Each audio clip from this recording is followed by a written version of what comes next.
آپ لوگوں نے اکثر محسوس کیا ہوگا کہ جب بھی ہمارے والدین سو رہے ہوتے ہیں تو ان کو جب بھی جگایا جائے تو والد صاحب تو بہت آرام سے اٹھتے ہیں، لیکن والدہ ایک دم سے ہڑبڑا جاتی ہیں۔ السلام علیکم میری پیاری بہنوں، آج کا جو موضوع ہے وہ بہت ہی زیادہ سینسیٹیو موضوع ہے اور بہت ہی زیادہ اہم ہونے والا ہے۔ اس میں ہمیں پرانی ماؤں کی ان کو سمجھنا ہوگا اور جو ہماری آج کل کی مائیں ہیں ان کا ساتھ دینا ہوگا۔ آپ لوگوں نے اکثر محسوس کیا ہوگا کہ جب بھی ہمارے والدین سو رہے ہوتے ہیں تو ان کو جب بھی جگایا جائے تو والد صاحب بہت آرام اور اطمینان سے اٹھتے ہیں یا جواب دیتے ہیں۔ اگر غصہ بھی کریں تو بھی وہ ذہنی طور پہ پرسکون ہوتے ہیں، جبکہ جب ہم اپنی والدہ کو جگاتے ہیں نا تو وہ ایک دم ہڑبڑا کر اور پریشان حالت میں جاگتی ہیں اور پوچھتی ہیں کہ کیا ہوا، خیریت؟ کبھی غور کیا ہے ایسا کیوں ہوتا ہے؟ کیا ہر لڑکی ایسے ہی جاگتی ہے؟ جی نہیں، بالکل نہیں۔ ایسا اکثر ماؤں کے ساتھ ہوتا ہے یا پھر ان مردوں یا کسی بھی عمر کے شخص کے ساتھ ہو سکتا ہے جس پر کوئی اہم ذمہ داری ہو، جس کو کسی اہم چیز کی حفاظت سونپی گئی ہو۔ زیادہ تر خواتین ہی اس مسئلے کا شکار ہوتی ہیں کیونکہ ان کے اوپر سب سے اہم ذمہ داری اور وہ ہے ان کے بچے۔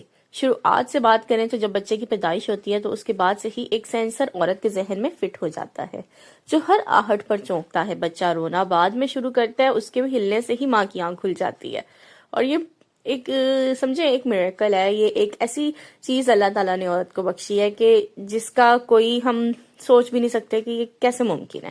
بیڈ پر سوتے وقت اگر بچہ غلطی سے بھی کنارے کی طرف جائے تو عموماً پہلے ماں کی آنکھ کھلتی ہے۔ اسے کب بھوک لگ رہی ہے یا کب نہیں، سب سے پہلے ماں کو پتہ چلتا ہے۔ وہ دوسرے کمرے میں کسی خطرناک چیز کو تو نہیں چھیڑ رہا یا گھر کے باہر کسی سے جھگڑ رہا ہے۔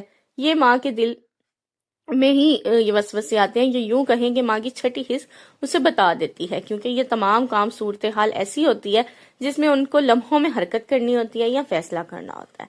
اسی لیے دیکھا گیا ہوگا کہ اکثر مائیں ہر وقت فرسٹریٹ یا ایگزاسٹ رہتی ہیں، اور وہ اپنی آگے والی زندگی تک ایسی رہتی ہیں کیونکہ انہوں نے ایک لمبا طویل عرصہ اسی سچویشن میں گزارا ہوتا ہے، تو یہ ان کی عادت کا حصہ بن جاتا ہے، اس میں شامل ہو جاتا ہے۔ اسی لیے وہ اب بھی کرتی ہیں جیسے ہمارے بچپن میں کرتی تھیں، رسپانس اسی طرح سے اب بھی ان کے ہوتے ہیں۔ یہ قدرتی عمل ہے۔ اب ہمارے کرنے کے کام یہ ہے کہ اپنی ماں کو پرسکون کریں، ان کی مدد کریں، ان کو پانی پلائیں، اور جو نئی مائیں ہمارے ارد گرد موجود ہیں ان کی مدد کریں، ان کو اعتماد دیں۔ آپ ان کے ساتھ ہیں، وہ جو کوئی بھی اپنے بچوں کے لیے فیصلہ لینا چاہ رہی ہیں آپ ان کی مدد کریں، کبھی بھی ان کے فیصلوں کی خلاف ورزی نہ کریں۔ ان کو اس بات کا احساس دلائیں کہ آپ ہر وقت ہر قدم پہ ان کے ساتھ ہیں، اور جب وہ تھک ہار جاتی ہیں تو ان کی حوصلہ افزائی کریں، نہ کہ ان سے شکوے شکایتیں کریں۔ اس سے ہوتا کیا ہے کہ اگر جب وہ مائیں، ظاہر ہے ہر وقت ان پہ ایک بچے کی ذمہ داری ہوتی ہے، وہ اس بچے کو سنبھال رہی ہوتی ہے، اور یہ کوئی چھوٹی ذمہ داری نہیں ہوتی، یہ سب سے بڑی ذمہ داری ہوتی ہے، یہ سب سے بڑا کام ہوتا ہے۔ تو ایسی ماؤں کی ہمیشہ حوصلہ افزائی کرنی چاہیے، اور ان کو اس ہر وقت اپنے جو عمل سے یہ ساز دلانا چاہیے کہ وہ اس عمل میں اکیلی نہیں ہے، آپ ان کے ساتھ ہر قدم پہ کھڑے ہیں۔ ایسے چیزوں میں بہت سے لوگ ہوتے ہیں جو ارد گرد کے لوگ ہوتے ہیں، یہ مرد حضرات ہیں، وہ بہت جلدی تنگ آ جاتے ہیں اس بیہیویئر سے، لیکن ان کو یہ چیز سمجھنی چاہیے کہ یہ ایک قدرتی عمل ہے، یہ اس عورت کا قصور نہیں ہے، یہ ایک قدرتی عمل ہے جو نیچر نے اس کے ساتھ ایسا کیا ہوا ہے، کیونکہ اس نے ایک بچے کو سنبھالنا ہے، اس بچے کی پرورش کی ذمہ داری ہے اس کی اوپر۔ تو وہ بالکل بھی ہر وقت وہ یہی ٹینشن میں ہوتی ہے کہ وہ کہیں پہ بھی کوئی چھوٹی سی غلطی نہ کر دے، کوئی ایسی لاپرواہی نہ اس سے ہو جائے جو اس کے بچے کی تربیت خراب کر دے، یا اس طریقے سے بہت ساری چیزیں اس کے مائنڈ میں چل رہی ہوتی ہیں۔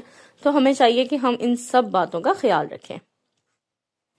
اللہ تعالیٰ نے عورت کو بنانے کے بعد محبت بھرے رشتوں میں تقسیم کر دیا، بھلے پھر سب سے پہلے تو اس نے ماں کو رکھا، پھر بیٹی کی صورت میں رحمت بنا دیا، پھر بہن کی محبت سے بھر دیا، پھر بیوی کی صورت میں سکون اور محبت سے بھر کر مکمل کر دیا۔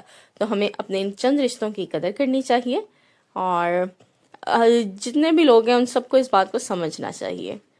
امید ہے آپ کو میری آج کی اس پوائنٹ کی سمجھ آئی ہوگی۔ اسی کے ساتھ اپنے پیاروں کا خیال رکھیں، اپنے دل کا خیال رکھیں۔ اللہ حافظ۔